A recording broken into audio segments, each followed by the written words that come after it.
Senhora acadêmica, senhores acadêmicos, estamos aqui reunidos hoje para dar continuidade ao nosso ciclo Sociedade e Espiritualidade.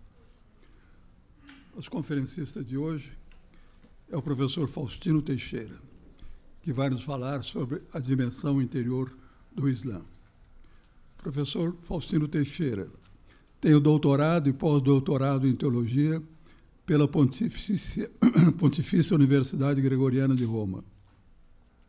É professor do programa de pós-graduação em Ciência da Religião da Universidade Federal de Juiz de Fora, pesquisador do CNPq e consultor do Instituto ISER, do Rio de Janeiro. Dentre suas linhas de pesquisas, destacam-se teologia das religiões, diálogo interreligioso e mística comparada das religiões.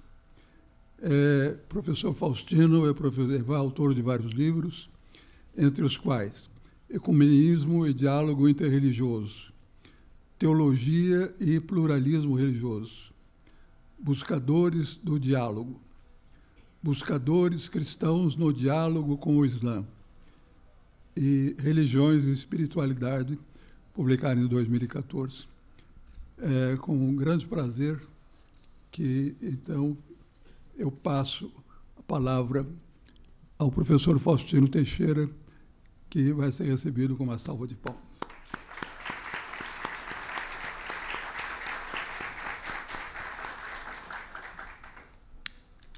Eu queria, em primeiro lugar, agradecer ao gentil convite da Academia Brasileira de Letras, em especial a minha felicidade de estar aqui, partilhando a mesa com Cícero Sandroni. O tema, então, que eu vou falar, a dimensão interior do Islã. Os dados apresentados em 2012 por um dos mais importantes centros de pesquisa de opinião pública nos Estados Unidos, Pew Research Center, a respeito das religiões mundiais, com base em dados de 2010, são bem representativos da composição religiosa do tempo atual.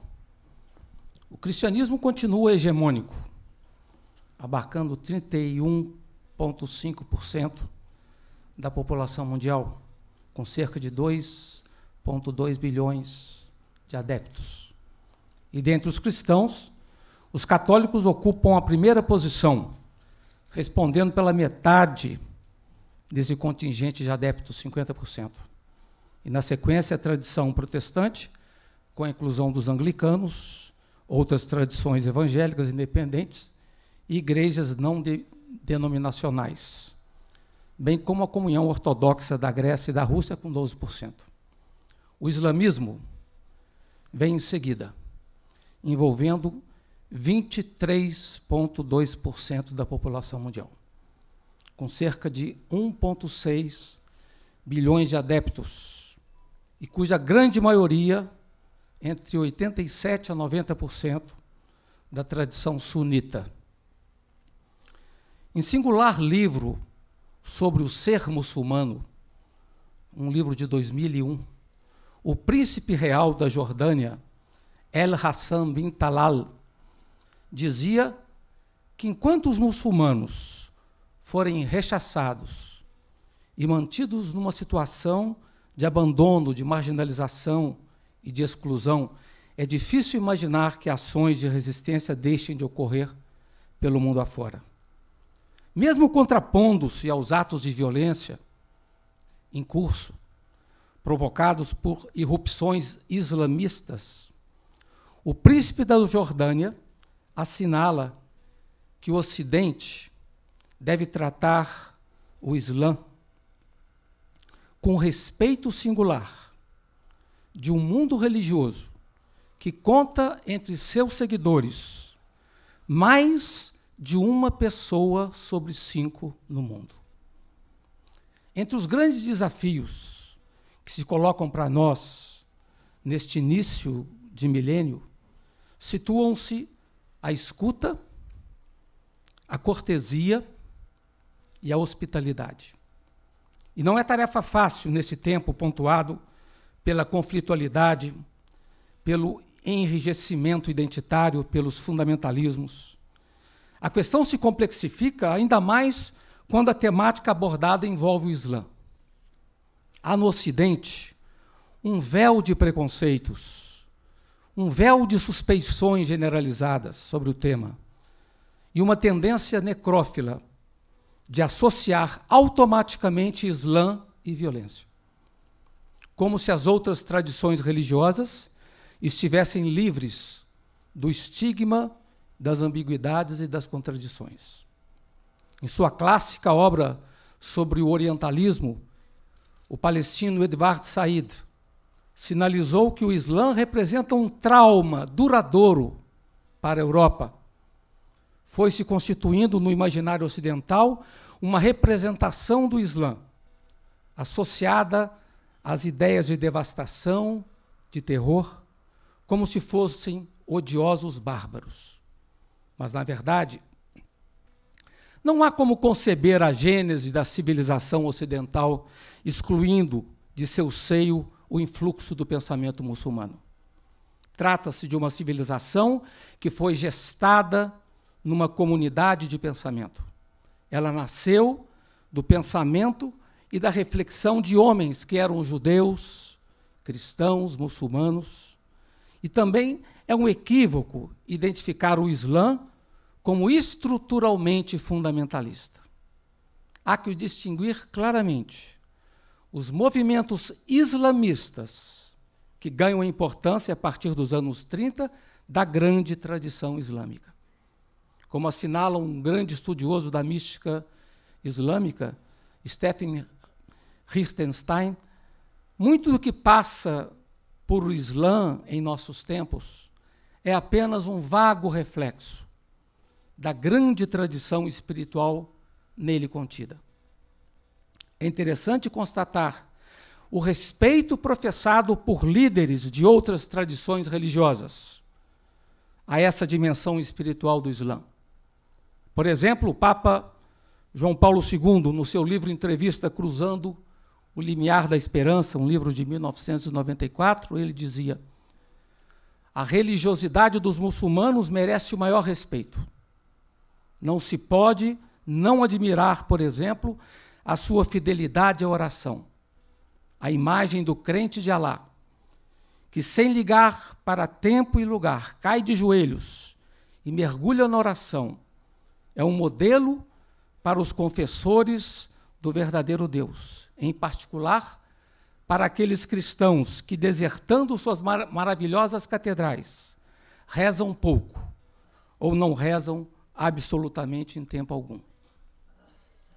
Também Dalai Lama, num belíssimo livro que escreveu recentemente sobre uma ponte entre as religiões, reconhece essa dimensão de profundidade no Islã.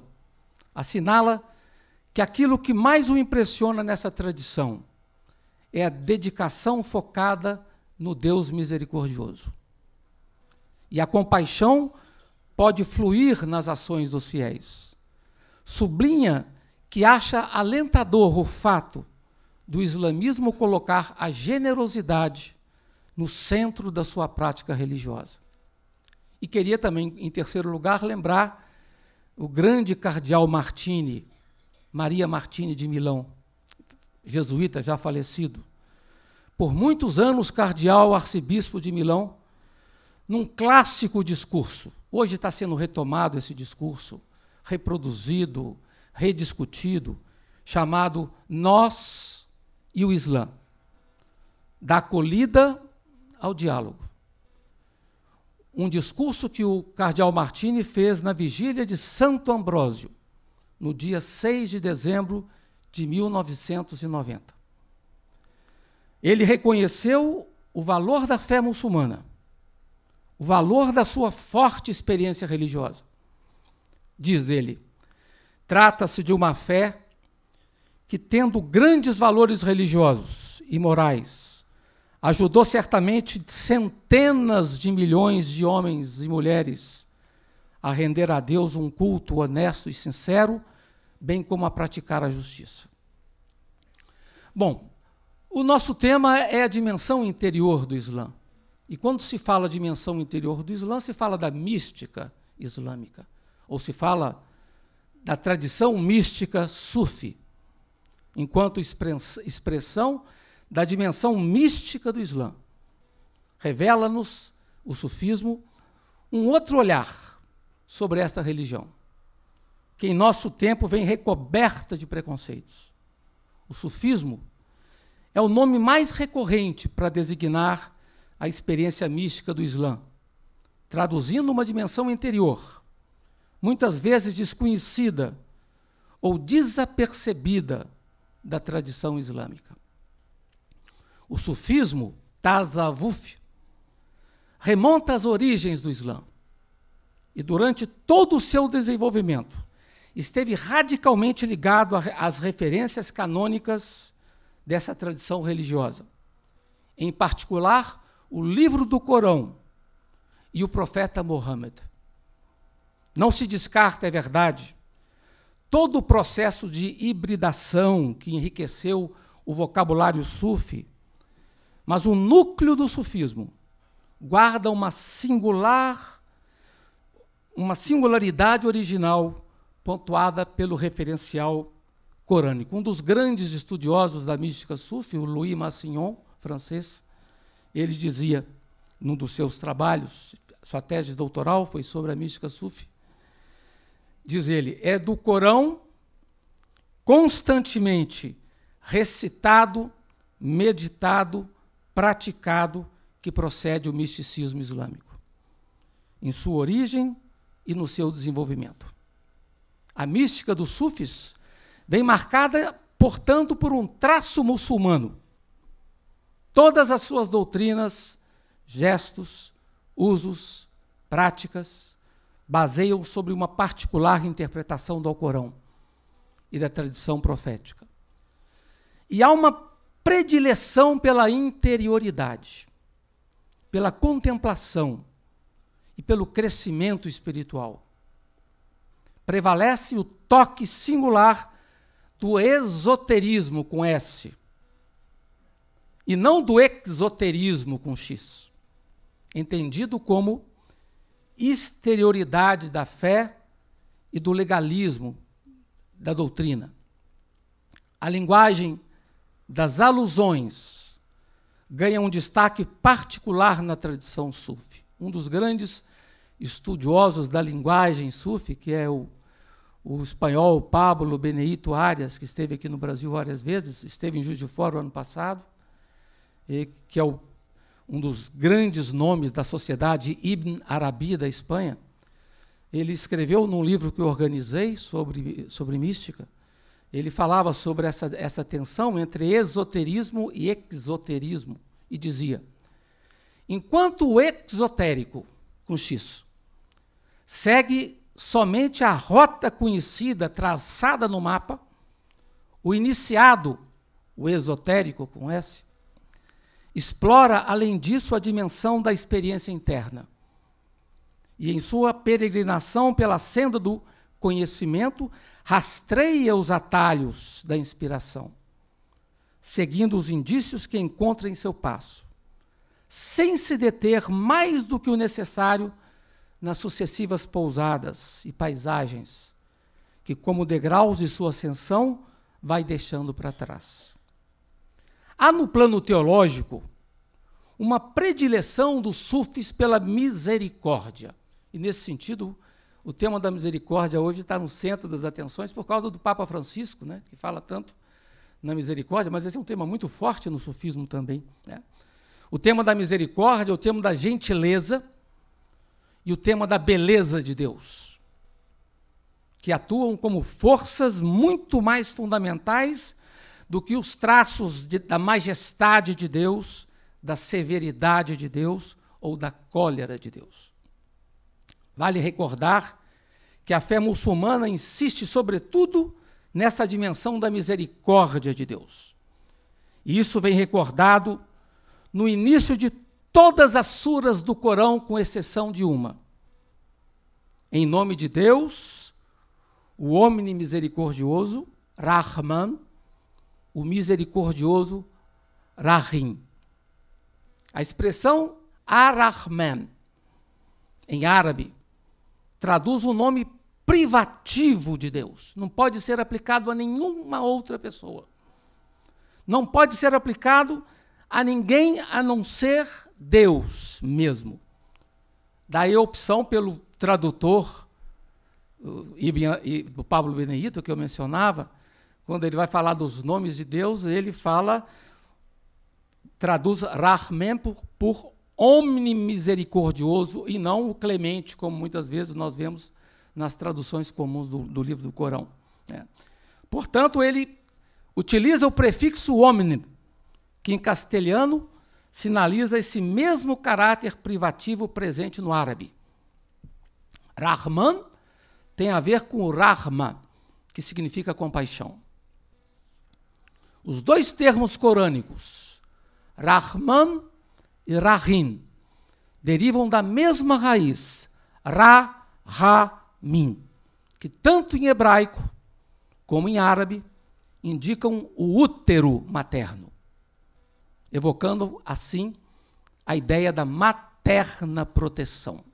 Então, um Deus misericordioso, um Deus que tem útero, né, que tem o toque radical da misericórdia. As diversas tradições sufis, as diversas narrativas sufis, indicam que a maior proximidade ao mundo espiritual faculta a percepção cristalina da gratuidade e da misericórdia de Deus, que escapam ao olhar superficial de quem se fixa no domínio das coisas superficiais, de um Deus amado, que não é apenas distância, tanzir, mysterium tremendum, mas que é, sobretudo, proximidade, tashbih. Num dos seus lindos poemas, um dos maiores místicos do sufismo, que é um místico afegão, Rumi, que Marco Lucchesi, aqui da academia, gosta tanto, e trabalhei muito com ele em torno de Rumi. Num dos poemas que eu cito aqui agora, ele fala desta proximidade, que é o seguinte poema: teu amor chegou a meu coração e partiu feliz. Depois retornou e se envolveu com o hábito do amor. Mas retirou-se novamente. Timidamente eu lhe disse: permanece 2 ou 3 dias. Então veio, assentou-se junto a mim e esqueceu-se de partir. Rumi. Na medida em que se avança na interiorização, percebe-se com nitidez o fluir incessante da misericórdia de Deus, que abraça todas as coisas.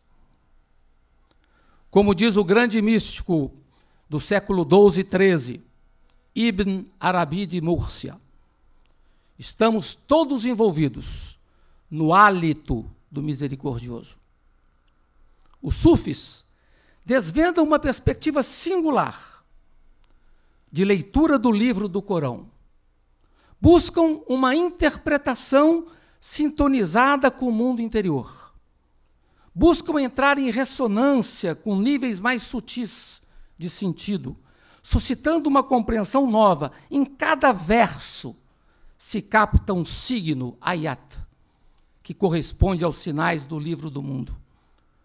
A versante exterior do livro, aquela versante que aparece, Zahir, vem enriquecida com a dimensão interior, Batim, da revelação.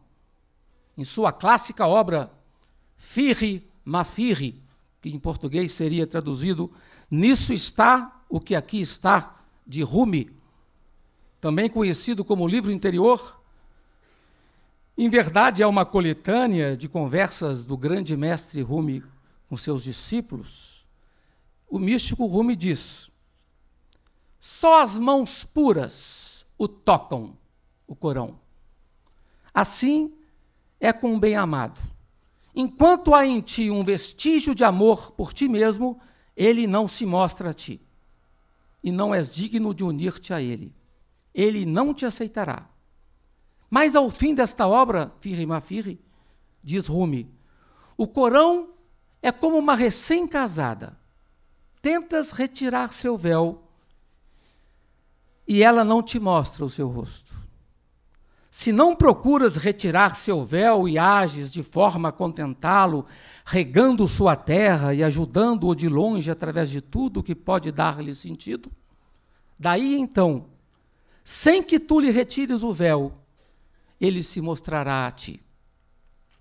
Esse requisito da disposição interior para adentrar-se no livro é um tema recorrente entre os místicos sufis, mas também um tema recorrente na mística cristã. Por exemplo, São João da Cruz, em seu cântico espiritual, no prólogo do cântico, João da Cruz fala: se não houver simplicidade do espírito e de amor, não se entende o cântico espiritual. Há um outro místico sufi persa, Farid Uddin Attar, morreu em 1221, escreveu um clássico livro, Mantiq-u-Tahir, A Linguagem dos Pássaros, com 2 traduções para o português. Ele sinaliza a importância de entrar no seu divã com amor. A seu ver, se não se entra com afeto, não se vê senão poeira. Isso no epílogo do livro. Ele fala da ciência de Medina e arremata: os filhos da ilusão naufragam na música de meus versos, mas os filhos da realidade conseguem penetrar nos meus segredos mais íntimos. Essa atenção ao mundo interior, essa busca de unificação interior, de forma muito curiosa, desvela um novo olhar sobre o mundo e sobre os outros. É sugestivo perceber que o mergulho no mundo interior, como falam tanto os sufis, não isola o místico da realidade exterior. Mas essa realidade exterior passa a ser percebida como uma fragrância muito especial. Quanto mais se avança no mundo interior, mais se dilata a abertura para novos horizontes. Na mística sufi, encontramos vários exemplos. Eu aqui, não, por causa do tempo, eu não posso me dedicar a tanto deles. Escolhi 2 místicos para falar dessa tese. Quanto mais se avança no mundo interior, mais se dilata a abertura para novos horizontes. Os 2 místicos que eu escolhi, um foi mártir, Al-Hallaj, que morreu martirizado no ano de 922, e o outro, Ibn Arabi de Múrcia. Começando por Al-Hallaj. Na perspectiva de Al-Hallaj, o coração, Qalb, é o órgão por excelência para captar as teofanias de Deus. Não há lugar onde ele esteja ausente. Diz Hallaj: tua imagem no meu olho, tua invocação na minha boca, teu abrigo em meu coração, então onde estarás ausente? O coração é dotado de uma capacidade de movimento, de pulsação, de oscilação, takalub, que faculta a permanente percepção do mistério, sempre maior. O coração, dizem os místicos sufis, é o órgão preparado por Deus para a contemplação. Segundo Hallaj, os corações dos amantes têm olhos para contemplar o que as miríadas não podem perceber. Eles possuem línguas para proferir os segredos que escapam aos melhores escribas. Há no íntimo do coração, Fuad, um ponto luminoso, um ponto inviolável, que traduz o centro nevrálgico da esfera da unidade, a fonte secreta da presença. Místicos cristãos como Thomas Merton recorreram à mística sufi, né, para trabalhar essa ideia de ponto virgem, né, esse ponto luminoso que habita no fundo do coração de todo ser humano, né? E isso vem de Hallaj. E quando o coração encontra-se desimpedido, ele é capaz de captar a presença do mistério em toda parte. Aliás, dizia também o místico cristão Teilhard de Chardin, no seu clássico Meio Divino, nada é profano para quem sabe ver. Essa imagem. Essa percepção, portanto, da omnipresença de Deus é recorrente na reflexão de Ralage. Diz ele, e qual terra é privada de ti a ponto de gabarem-se de buscar-te no céu? O mistério de Deus, portanto, está sempre presente por toda parte, ainda que invisível ao olhar desatento. A reflexão de Ralage encaminha-se para a perspectiva de um Islã alargado, animado por um ecumenismo místico e planetário. A imagem que o acompanha é o que a gente chama de Din al-Haq, ou seja, a religião em espírito e verdade. Diz Ralage, cito, tendo longamente refletido sobre as diversas religiões, esforçando-me para compreendê-las, descobri que elas, as religiões, constituem numerosas ramificações de um princípio único. Não pretenda um homem adotar uma denominação determinada, pois do princípio fundamental se afastaria.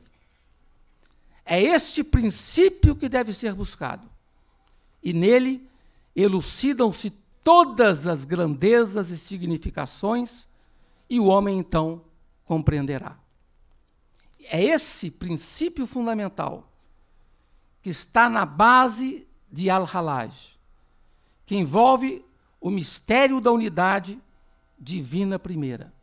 A seu ver, todas as expressões religiosas existentes inserem-se nesse fundamento como ramificações da fé. Identifica aí a essência mesma do Islã, que tem em sua fonte a fé pura de Abraão que não foi nem cristão, nem judeu, de Abraão que foi um Hanif, ou seja, um crente original, um amigo de Deus. Isso está presente tanto em Isaías como está presente no livro do Alcorão. Concentrar-se exclusivamente numa única religião seria afastar-se das irradiações do princípio fundamental, que ocorrem por toda parte. O essencial está nesse princípio e não nas ramificações. Num verso isolado, que remonta a Al-Ralage, mas que também vem atribuído a Ibn Arabi, um verso muito forte, se diz: as mais diversas crenças têm de Deus as pessoas, mas eu as professo todas. Creio em todas as crenças. Em linha de sintonia com Al-Ralage, temos Ibn Arabi, que foi um dos grandes defensores do pluralismo religioso, situando a diversidade religiosa como um dos substantivos sinais da misericórdia de Deus. Reverberando o traço universalista da mensagem sufi, ele busca mostrar que a diversidade religiosa foi estabelecida por obra da sabedoria e compaixão divinas. Não há tensão entre unidade requerida do ser de Deus, do wujud de Deus, e não delimitado de Deus, e a multiplicidade da realidade. Na verdade, a multiplicidade da realidade vem acolhida como valor, pois tem suas raízes em Deus. Para Ibn Arabi, todo o cosmo vem percebido como lugar de manifestação de Deus. A seu ver, aliás, também na tradição cristã, Gregório de Nissa falava do perfume de Deus, que está presente em toda a criação. Né? Você busca Deus pelo odor, né? O perfume de Deus que se espraia por toda a criação. Né? Voltando a Ibn Arabi, a seu ver, todas as coisas existentes procedem de Deus e sinalizam sua presença no tempo.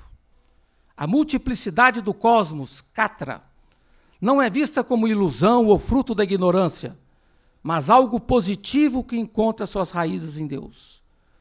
As coisas são como as cores, existenciadas pelo prisma da infinita possibilidade do ser. Tudo o que existe no universo, incluindo a diversidade das crenças, são palavras articuladas no hálito do Todo Misericordioso. Todas as coisas existentes estão misteriosamente interrelacionadas por raízes que procedem da divina realidade. E aqui, de novo, volto a citar o Papa Francisco, na sua encíclica Laudato Si, ele fala da interconexão, 6, 7 vezes na encíclica. Essa interconectividade, que é um tema que hoje vem tomando força, não só na teologia, na antropologia, para mostrar a interconexão que existe entre... E a crítica ao antropocentrismo também é muito interessante nessa mesma linha. Segundo, então, Ibn Arabi, Deus manifesta-se no tempo a cada segundo e de forma renovada. Ele fala das teofanias, tajali. As teofanias sucedem-se ininterruptamente e se irradiam sobre o mundo e tocam o coração, sempre de forma nova. Há um profundo nexo de amor que vincula Deus às suas criaturas. Há uma proximidade singular que não pode ser abafada ou excluída. O humano vem unido a Deus por laços ainda mais estreitos do que a própria vida e a veia jugular. A passagem corânica que trata da misericórdia universal de Deus é muito citada por Ibn Arabi. Uva rahmati vasiata kula, ou seja, minha misericórdia abraça todas as coisas. O rosto predileto de Deus, escolhido por Ibn Arabi, é o do Deus amoroso, que estabelece uma aliança de amor com a humanidade e com toda a criação. É um Deus de amor que permite todas as audácias possíveis, que deseja um ardente enlace com os humanos e almeja com eles estabelecer sua morada. O coração purificado é capaz de perceber isso. O coração purificado é capaz de perceber e é capaz de captar as manifestações do absoluto e acolher suas surpresas. Ele é o órgão sutil, por excelência, da captação das visões teofânicas. O coração, enquanto órgão espiritual, está sempre em movimento, está sempre em oscilação, refletindo a cada segundo, a cada instante, as diversas e inusitadas formas de manifestação do absoluto. Na perspectiva mística, ele vem compreendido como Taqalub Aqalb, ou seja, órgão em constante transformação. Um poema clássico do Ibn Arabi, publicado no seu livro O Intérprete dos Desejos, ficou clássico, esse poema roda o mundo todo. Ele fala dessa plasticidade do coração. E eu vou ler o poema. Meu coração está aberto a todas as formas. É uma pastagem para as gazelas, é um claustro para os monges cristãos, um templo para os ídolos, a Caaba do peregrino, as tábuas da Torá e o livro do Corão. Professo a religião do amor. Em qualquer direção que avancem seus camelos, a religião do amor será a minha religião e minha fé. Como indica, então, Ibn Arabi, o coração se alarga ou se retrai para conformar-se à dinâmica da operação teofânica. O segredo dessa operação permanece, porém, misterioso para os humanos que não conseguem abarcar o mistério da divindade absoluta. Essa divindade absoluta ninguém pode conter. Mas há um caminho de acesso que passa pelo domínio da profundidade, pelo centro do coração. Se o mistério absoluto não pode ser conhecido por si mesmo, ele pode ser acessado pelo mergulho na profundidade de si. Um dos clássicos das clássicas passagens da tradição islâmica, se diz, né? Man arafá nafsahu arafá rabahu, ou seja, quem conhece a si mesmo, conhece o seu Senhor. Num dos seus mais clássicos livros, Kitab Fusus al-Hikam, ou seja, o livro dos engastes da sabedoria, o místico andaluz Ibn Arabi faz uma importante distinção, que também vai fazer na mística cristã o mestre Eckhart, quando distingue a divindade de Deus, né? A deidade e Deus. Ibn Arabi faz essa distinção também. Ele diz, uma coisa é a divindade das convicções dogmáticas. Essa divindade é prisioneira das limitações. E outra coisa é a divindade absoluta, que não pode ser contida por ninguém e por nada e por nenhuma religião. E ao falar no mesmo livro, Fusus, sobre o profeta Hud, Ibn Arabi faz uma advertência, que é parecida com a advertência que fez Halaj, que eu citei aqui há pouco tempo, que é a seguinte advertência: cuida-te de não te ligar a um credo particular, rejeitando todo o resto, pois perderás um bem imenso. Além do mais, perderás a ciência da verdade, tal como é. Que tua alma seja a substância das formas de todas as crenças, pois Alá, o Altíssimo, é muito mais vasto e imenso para ser confinado num determinado credo, em exclusão dos outros. E ele diz com efeito, para onde quer que vos volteis, lá está a face de Alá. Sua presença manifesta-se topicamente ali, mas não se esgota nessa tessitura temporal. As crenças são como as inumeráveis cores que as pessoas impõem à luz incolor por meio de suas próprias existências delimitadas. Para concluir, eu queria concluir falando do diálogo, porque toda essa reflexão da dimensão interior do Islã nos leva para o diálogo. Hoje temos consciência cada vez mais viva de que o caminho do futuro envolve a abertura do diálogo. Não há outra solução possível caso queiramos habitar um mundo diferente e acolhedor. Vivemos num mundo cada vez mais plural e somos desafiados a estabelecer uma comunicação de vida, cortesia e hospitalidade com os outros que circundam o nosso caminho. E para isso, mais do que nunca, mais do que religiões, precisamos de espiritualidades profundas, marcadas pelo respeito ao destino espiritual de cada ser humano, que pode ser religioso ou não, no respeito à sua dignidade sagrada. Como dizia um dos grandes místicos espanhóis, catalão, Raymond Panikkar, o diálogo requer uma atitude inovadora, de acolhida ao novo, com a consciência precisa de que estamos caminhando sobre um solo sagrado. O diálogo autêntico nos situa diante do mundo irrevogável da alteridade e busca responder ao desafio do estrangeiro, do outro, que bate à nossa porta e nos convida a uma comunicação diversa. Num dos textos mais bonitos sobre o diálogo, publicados no jornal O Globo, de autoria de Marco Lucchesi, chamado Guerras de Religião, um dos textos mais impactantes que eu li recentemente sobre o diálogo, ele fala justamente disto, ou seja, somos provocados a viver essa zona de aventura, espanto e inquietação. O diálogo é maravilha, sem dúvida, por nos possibilitar uma autoexposição novidadeira ao mundo do outro.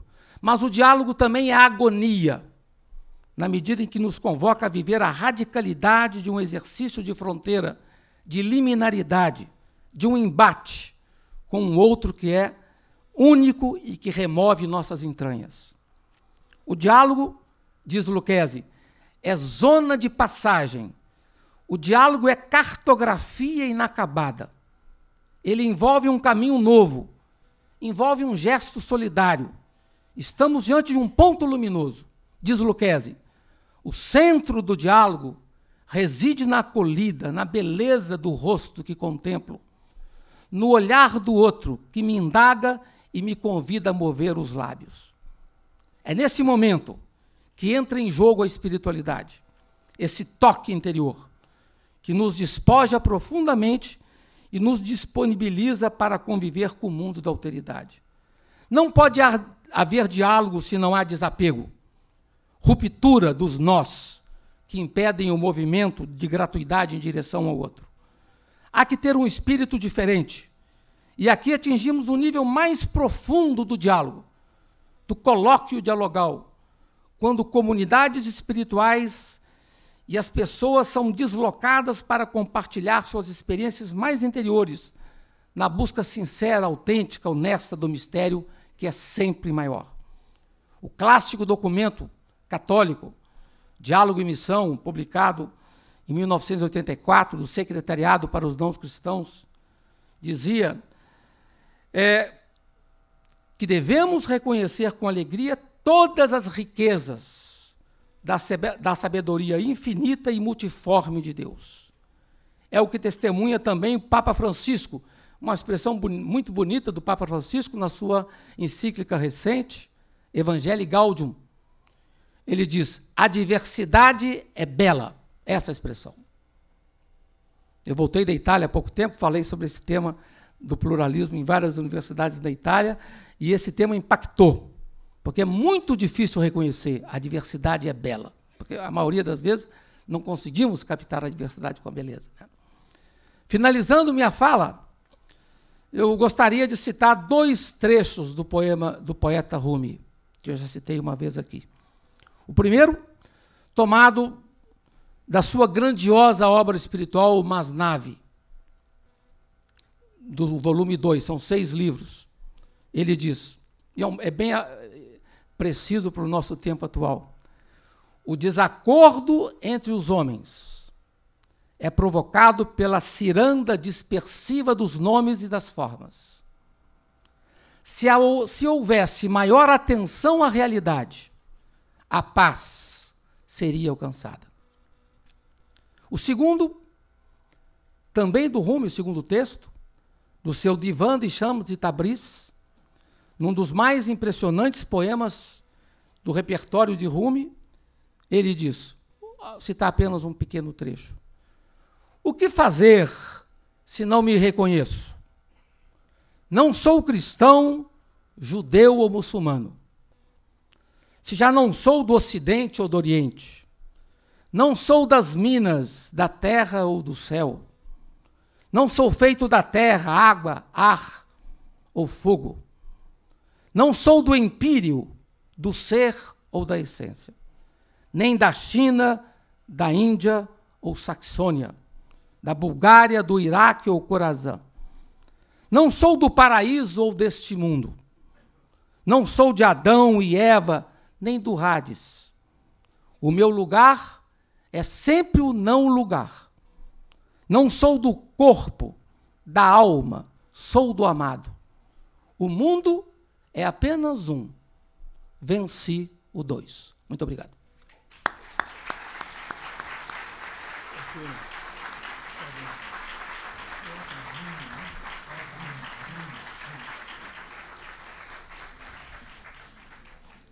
Meus amigos, acabamos de ouvir uma lição profunda e erudita do professor Faustino Teixeira sobre a dimensão interna do Islã, interior do Islã. Quem devia estar aqui hoje era Marco Lucchesi, mas imagino que, talvez por saber que ia ser citado, ele resolveu viajar. Mas a verdade é que nessa aula que ouvimos hoje, essa dimensão interna, basicamente, é a dimensão do diálogo. A dimensão do diálogo de todas as religiões, de todas as formas de espiritualidade. E gostei muito de ouvir o professor Teixeira falar em místicos e teóricos cristãos e católicos sobre essa capacidade de entender o ecumenismo de uma forma ampla, de uma forma abrangente, como o Papa Francisco, que dizia que a diversidade é bela. E com isso estão, antes de Francisco, Teilhard de Chardin, Thomas Merton e, bem antes, o mestre Eckhart, que advogam essa forma de entender o mistério com uma mesma visão do amor, da misericórdia e da compaixão.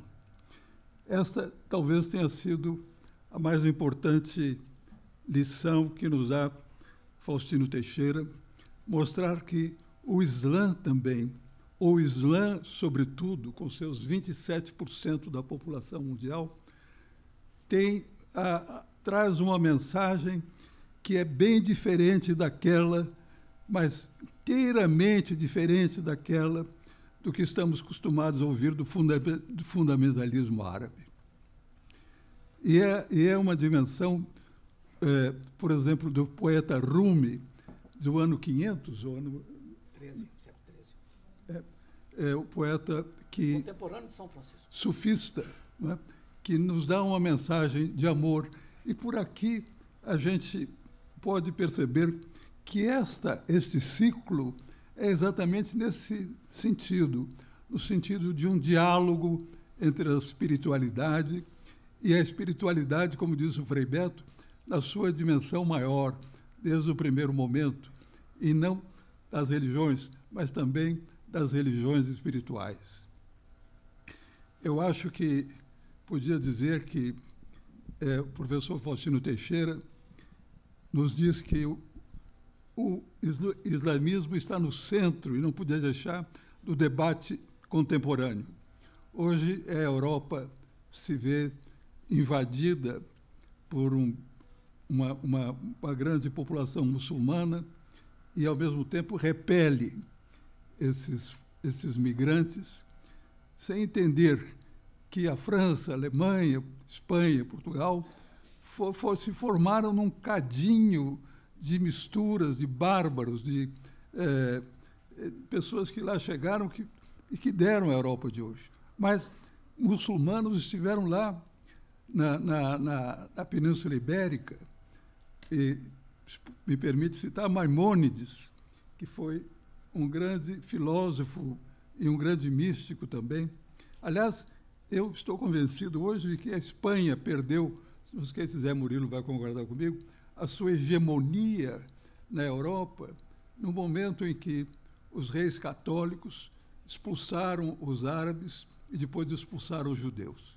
Há uma queda na economia, na cultura, na vida espanhola após a expulsão desses grupos.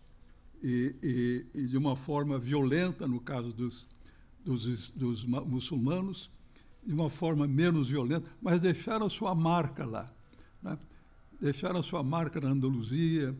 E eu me lembro de um filme de Lawrence da Arábia, em que então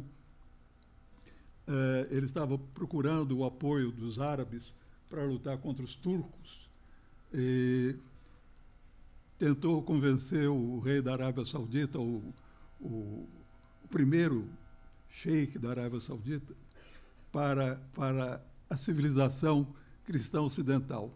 E ele teria dito o seguinte: quando Londres era apenas um charco, em Córdoba a iluminação já era a gás, né? A óleo, a iluminação era a óleo. Então, o islamismo está no centro desse debate.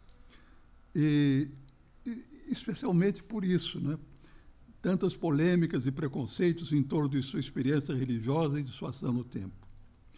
Creio que o objetivo de professor Faustino Teixeira foi mostrar um traço do Islã que nem sempre vem sendo reconhecido. Ele procurou acentuar a sua dimensão interior ou mística, que acompanha a trajetória dessa tradição abraâmica desde os seus primórdios. Como diz, Abrão não era cristão, não era judeu, Abrão era um homem de Deus. E o que podemos designar como sufismo, ainda que o vocabulário místico do Ilan esteve marcado por todo um processo de hibridação. O núcleo fundamental do sufismo guarda uma singularidade original pontuada no referencial corânico. E essa experiência peculiar de Deus é uma experiência que merece ser estudada, merece ser pensada. E esse ciclo que nós estamos fazendo aqui é um ciclo do diálogo, em que já se apresentaram aqui conferencistas para falar sobre o judaísmo, a pessoa de Newton Bonder, o budismo, sob o professor Clodomir Andrade, o cristianismo, pelo Frei Beto, que, aliás, elogiou muito na última palestra, e agora a dimensão interior do Islã. Eu gostaria de dizer que na próxima terça-feira nós teremos aqui Muniz Sodré para falar sobre o culto afro, uma filosofia da diáspora. Agradeço muito a sua participação, a palavra iluminada com que nos deixou, e muito obrigado.